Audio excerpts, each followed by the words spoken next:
Hello guys, ఇవాళ restaurant మన సోలన్న రీసెంట్గా ఓపెన్ చేసిన కళింగపట్నం. చాలా క్రౌడ్ ఉంటుంది అనుకున్నా, బట్ బాగానే ఉంది.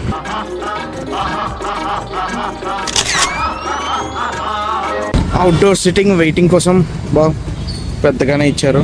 క్రౌడ్ ఉంటే ఇక్కడ బయట వెయిట్ చేయడమే. రాగానే కాంప్లిమెంటరీగా చిప్స్ ఇచ్చారు, తింటూ కూర్చోమని. ఆర్డర్ ఇచ్చాక తినడమే. ఇంకా రెస్టారెంట్ అంబియన్స్ అయితే ఇలా ఉంది. పెద్ద వాస్ట్ ఏం లేదు, అలా చిన్నది కూడా కాదు, ఇనఫ్ అని చెప్పచ్చు. మెనూ అయితే మన సర్టిఫికేట్లు దాచుకునే ఫైల్లో ఉంది, తిప్పుకుని చదువుకోవడమే. భయ్యా ఎవరైనా ఆర్డర్ తీసుకుంటారా? భయ్యా వచ్చి భయ్యా వస్తున్నాడు కానీ ఆర్డర్ మాత్రం తీసుకోవట్లే. భయ్యా ఆర్డర్ తీసుకోరా. అడుక్కోవాలా? ఏంటో మా మొహం చూస్తే వెయిటర్స్ కూడా అసలు వచ్చి ఆర్డర్ తీసుకోవాలనిపించదు. ఆ మొహం చూడండి, పరమ బోరింగ్ మొహం. వెజ్లో ఉన్న స్టార్టర్స్లో పన్నీర్ సిజ్లర్ అడిగాం, లేవన్నారు. వెజ్ మంచూరియా అడిగాను, అది లేదన్నారు. సరే ఇక్కడ ఏంది భయ్యా స్పెషల్ అంటే చిల్లీ పన్నీర్ అంట, అదే ఆర్డర్ ఇచ్చాను లాస్ట్కి. ఇంకోటి చికెన్ మజెస్టిక్. ఏంటిది? చికెన్ మజెస్టిక్ కదా, బాగుందా? సూపర్. ఎట్లుంది టేస్ట్, టెక్స్చర్ అవన్నీ బాగున్నాయా? అద్భుతంగా ఉందా? ఈ మాత్రం దానికి నన్ను సలహా అడగడం ఎందుకో. ఆగయా హమారా next item chilli paneer. Chicken majestic super hit అంట. చిల్లీ పన్నీర్ టేస్ట్ చేసి చెప్తా. లోపల పన్నీర్ టేస్ట్ లాగే ఉంది, బయట అయితే గ్రేవీ టేస్ట్ బాగానే ఉంది, కానీ సమంగా మ్యారినేట్ చేయలే. సో వెళ్ళిపోయా ఏదో ఎక్స్ప్లెయిన్ చేస్తున్నారు.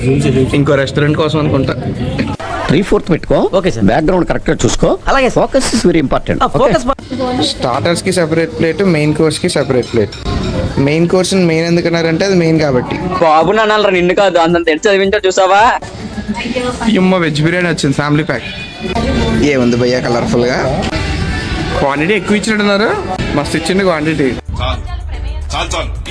చాలా క్వాంటిటీ దియా. తినేసి మొక్కలు ఎక్కువ ఉన్నాయో తక్కువ ఉన్నాయో చెప్పండి. చూడడానికి మంచి కలర్ఫుల్ గా డిలైట్ఫుల్ గా ఉన్నది. వెజ్ బిర్యానీ ఫ్యామిలీ ప్యాక్, యాక్చువల్గా వెజ్ బిర్యానీ క్వాంటిటీ చాలా ఎక్కువ ఉంది. ఇది నలుగురు సరిపోద్ది కదా. మనిషి అని కూడా ఎవడన్నా నీళ్ళు తింటాడా? ఒకటి తీసే చూసారా, ఎంత పెట్టినా ఆపద్దని చెప్పట్లేదు. సర్వీస్ లో సెల్ఫ్ సర్వీస్. టేబుల్ మంచి కలర్ఫుల్గా ఉంది. ఫుల్గా కుమ్మి రివ్యూ చెప్తాం. బెస్ట్ పార్ట్ ఏంటంటే బిర్యానీలో కాలీఫ్లవర్ లేదు, ఆలు అయితే ఇచ్చారు. మా భాషలో బిర్యానీ పువ్వు. దగ్గరుండి చూసుకుంటున్నాడు సోయల్ అన్న. వాళ్ళందరికీ సెల్ఫీ ఇచ్చుకుంటా, మంచి అంబియన్స్ క్రియేట్ చేసుకుంటూ. నైస్. సారీ గైస్, కాలీఫ్లవర్ కూడా ఉంది బిర్యానీలో. కింద తప్పకాల్లో బయటపడింది. ఆలు, బీన్స్, క్యారెట్ పర్ఫెక్ట్గా ఉన్నాయి. చెప్పండి. Water bottle just 40 rupees. Non veg starters నుంచి బిర్యానీ వరకు ఏవి డిసప్పాయింట్ చేయలేదు. వెజ్ లో అయితే చిల్లీ పన్నీర్ డిసప్పాయింట్ చేస్తుంది, కానీ వెజ్ బిర్యానీలో నాకు నచ్చిన విషయం ఏంటంటే వెజ్జీస్ అన్ని ఎంత కావాలో అంతే వేశారు. ఏవి ఎక్స్ట్రా కాలేదు, ఏవి తక్కువ కాలేదు. బాగుంది టేస్ట్, ఫ్లేవర్ఫుల్ గా. దమ్ బిర్యానీ ఎవడైనా షేర్ చేసుకుంటాడు, బిల్లు కూడా పే చేసేవాడే అసలు ఫ్రెండ్. ఏం చెప్పావురా? ఇంతటితో ఈ ప్రెస్ మీట్ ఇలా అయిపోయింది. బోలో భారత్ మాతాకి జై.